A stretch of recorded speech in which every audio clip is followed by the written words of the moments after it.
Hey guys, that's your Comanche Day Raid Shadow Legends Champion Guides. Today we have a campaign farmable rare champion named Diabolist, who I am a big fan of for several different reasons, which we'll talk about on the build in today's video. Man, I was almost ready to call it a night here. It is, around 8:30. I'm usually starting to, shut things down, go chill out a little bit, and I totally forgot I didn't record a guide for today's channel today.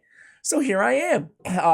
It's a little late night. That's when you know you're getting old, when 8:30 is a late night. Like, oh, a late night with you guys in Raid Shadow Legends. We get Hot Boy True. Can you do a Banshee? Done. Diabolist? Now done. And Duck the Pierced, I think done as well. I think we've done all three now after today's video. Can you do Diabolist? She must be the fastest A3 in the arena. She must have the fastest A3. Ugo goes next. Kriela, and then Genbo. Okay, well, I don't look at Diabolist as much of an arena champion, but I can see what you're talking about. Whoa, where's my game? Why is my game not centered? Sorry about that. So first of all, I said campaign farmable. That is the case. You can go on any difficulty level, obviously. Go over to stage 12, Brimstone Path, and she is a rare champion. Drop from, you can see right over my head, from any of these stages. So you just farm these stages, and eventually everybody will get their hands on Diabolist. Where that comes into play, and where that's especially nice is you can just farm up dupe copies of Diabolist, and use the duplicate copies that you get from campaign farming while you're farming your chickens, your food. Well, I always say chickens, while you're farming your food or your champions, leveling them up, which you're probably using stage 12 anyway, right? You'll get the copies of Diabolist, and you can use those copies to book her out to save your rare skill tomes. A support champion, the one nice thing, or there's many nice things, but actually let me go to get out of the campaign. I want to show you her with max stats, because that's one thing that I actually really like about this champion, specifically her speed. So we go to Demon Spawn, rare champion, Diabolist, 110 base speed. Now, she does lack some defense, 782. Attack is okay for a support champion. And 19k HP, or close to, is actually pretty good for a rare. So survivability is a mixed bag, to say the least. I would err on the side of her being a little bit squishy, right? But that speed is beautiful for a speed champion, especially a rare 110 speed is hard to get, especially from a campaign farmable. On the A, while we have a sleep, 20% chance is nothing to get too excited about. Maybe early game Sand Devil. On the A2, Electric Storm, it's a 3-turn cooldown, an AoE attack. Nothing in terms of multipliers on this champion. Not really looking for much damage from her AoE, although you can get, some decent damage from Torment plus War Master. More on that in a bit. So an AoE attack, an increased speed big version on all allies for 2 turns. It's a great ability, obviously, for anywhere in the game. It's the big version of increased speed on a 3-turn cooldown, a la Apothecary. The reason that Apothecary is a much better arena champion, right, is because he has the increased speed in a turn meter boost on your go first champions in the arena. Again, in the early game, of course you can use her. You can use her for increased speed, or you could use her for a turn meter boost on the A3. Let me just finish her kit. Fills the turn meter of all allies by 15%, decreases turn meter of all enemies by 15%. It's definitely not a bad opening move. The problem is the turn meter boost isn't on the same ability as the increased speed, like an Apothecary. He has the 15% turn meter boost and the increased speed. Now, he doesn't have the turn meter reduction, which obviously requires accuracy. More on that in a moment. But, all things being equal, yeah, you can definitely open up the arena with a positive charge. The thing about this ability, though, is as cool as it is in PvE content and, frankly, in PvP content, and I keep mentioning the arena because of that comment that we got in the beginning of the video, you're gonna get better options than this opening move pretty soon, like in the early to mid game of Raid Shadow Legends, provided that you're, at least somewhat lucky. There's better turn meter boosters like a Seeker, for example. When we talk to epic champions, there's Deacon Armstrong, who has a much better A3. Obviously, getting into legendaries is unfair. This is a campaign rare, but obviously champions like Lysandra is the holy grail. In a lot of ways, this ability, this positive charge, is her kit. is a very miniature version of Lysandra, who is one of the best speed champions in the game. She has Energize. She does have the increased speed on the same ability with the turn meter fill. Instead of 15 is 30% and a decreased turn meter as well by 30%, right? Otherwise, they're the same champion. Not really, right? But nonetheless, it's a very mini version, which is nice. It's a nice ability. I mentioned Deke as well. He has a very similar one. There's a few champions that have abilities like this. Fills a turn meter of all allies, 15. Decreased turn meter of all enemies, 15. And then you get the extra turn where you can come in and debuff and do damage all before the enemy gets to go. Like I was talking about on Apothecary, I don't want to get too much down a rabbit hole here, but Apothecary, a rare champion, he has that increased speed and that turn meter on the same ability on a 3-turn cooldown, okay? Regardless, I feel like I'm just being really unfair by comparing him to some great other champions in the game, and let's face it, you farm her in the early game, it doesn't, you're not going to have access to those champions. So, with that being said, what I would advise you guys do with Diabolist is, I actually think that everybody should farm a Diabolist and keep her. I wouldn't use her as food. I would keep a copy of Diabolist. I would also, in the early game, I would take her to level 50. I would. And then I would book her out. Everybody, right? I would, even if you're a spender in this game, a big spender or free to play, doesn't matter. Everybody, I think, should get her, should vault her, or use her right away, depending on if you're spending a lot in the game or not. And then you should book her out slowly but surely using duplicate copies, which you're going to get anyway, right? And then the end game, she's actually a little bit more viable than the mid game, right? I would say early game champion and end game champion, okay? So it's a very weird combo. That's because of all the secret rooms that she can be used in Doom Tower Hard. There's a lot of rare only secret rooms. There's some magic affinity only secret rooms. And have I shown you guys the new kitten on this channel yet? Say hi.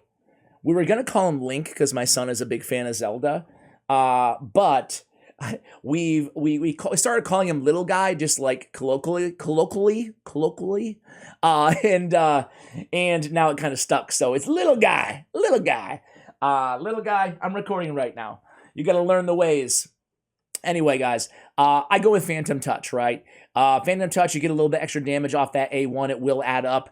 I think it's a great mastery for this champion, or blessing, excuse me, for this champion. But you could go Dark Resolve as well. Chance of blocking debuffs, the freeze, provoke, and true fear. You could go with Indomitable Spirit, blocking stun, sleep, and fear as well. So a couple options for you guys, depending on which route. Again, me personally, I go with Phantom Touch on this champion. All right, so guys, I just reset the masteries. Let's do them together on this champion. You know my favorite control build if you've been watching this channel or my main channel for any amount of time. On this champion, I do want some accuracy because, well, she has that A3, which we need accuracy for, right? So we're going to come down, pick up the accuracy masteries. I don't think I have a basic artifact set on her, so I'll go with Evil Eye, and really, I guess I'll go with Cycle of Magic and then down with Lasting Gifts to extend the duration of the increased speed, okay? So I like that configuration for the support tree.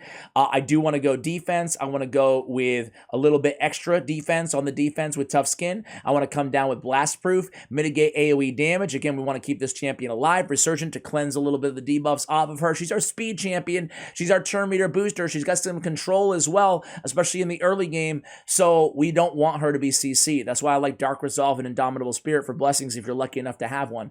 Then we'll go down to Delay Death. And then we'll come, no, Ash! No! I hate paying 150, but I screwed it up. And I just paid 150 to reset them.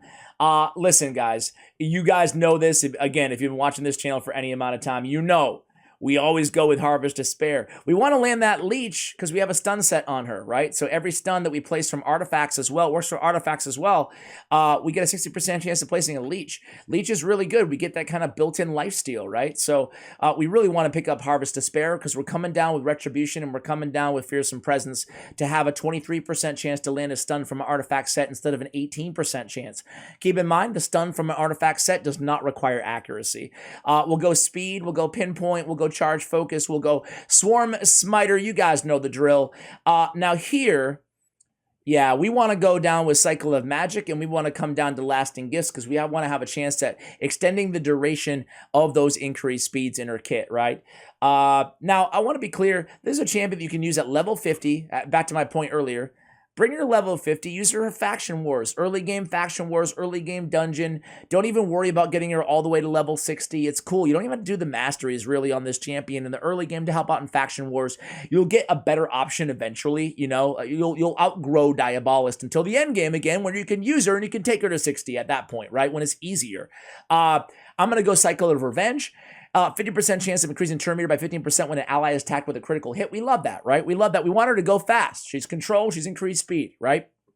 Other than that, we're going to go Rapid Response, getting more turn meter fill with a buff. Look at all this turn meter fill and this speed that we're getting just from these masteries. It's really great. We will go with a... You know what? Let's go with a little bit of a heal on Exalted Death. Heals this champion 10% max HP the first time an enemy is killed in each round. Not a bad mastery there for some healage. So those are the masteries, guys. Total stats here. Priorities. Accuracy, speed, survivability. That's it. Building her with a bunch of crit rate. You're not going to notice too much more damage. I did a damage check on her before recording, just in case, because it's been a while since I've tried to build her for damage. And I'll tell you guys the numbers. On the run that I'm about to show you guys, she'll get somewhere in the vicinity of 100,000, maybe 150,000 damage or so on the run that I'm going to show you. I built her to be an all-out nuker just for the fun of it. She got around 300,000 damage, so she doubled her damage. But that was building her with crit damage and crit rate, like as an absolute nuker. You don't want to waste that gear for 150 extra K damage. It's not worth it at all. So we have accuracy on the banner. We have HP, survivability, HP or defense on the amulet, HP or defense on the ring. We have speed, obviously, on the boots on this champion. We have HP or defense percentage on the chest. We have HP or defense percentage on the gauntlets. Again, we're looking for that juicy speed wherever we can get it. I actually have a couple protection pieces on her, primarily because I wasn't happy with where her speed was. You can see I got a 5 here, I got a 6 here, I got a 5-star boots on her. I wanted a little bit more, right? So we were able to get that through some protection gear, and protection's beautiful because it gives us resistance and HP as well on a 2-piece. Really good. I say it all the time, but man, don't sleep on and don't be afraid of going with even a 1-piece stone skin or 1-piece perception or 2. It's really valuable. Even a 3-piece, you get the 12% speed as well, right? So yeah, you can get a lot of value out of those 1-piece unorthodox combos there. So that's it, guys. That's the build. It's fairly easy, a pretty basic champion here. All right, guys, Secret Room 7 of Doom Tower Hard is actually pretty difficult, right? So we could use all our OP legendary champions, but we're not going to. We're going to use Gorgorab, Vildrax, Croydian, Banshee, and Diabolist against these level 300 mobs, man. Like, it's not a strong team, you know? It might look that way to brand new players, but it's really not that strong. So we come in here. I forgot that Croydian has increased speed too. I wanted, obviously, her to be, Diabolist to be the only increased speed champion because that's part of her utility. But either way, she's going to have a little bit of backup there.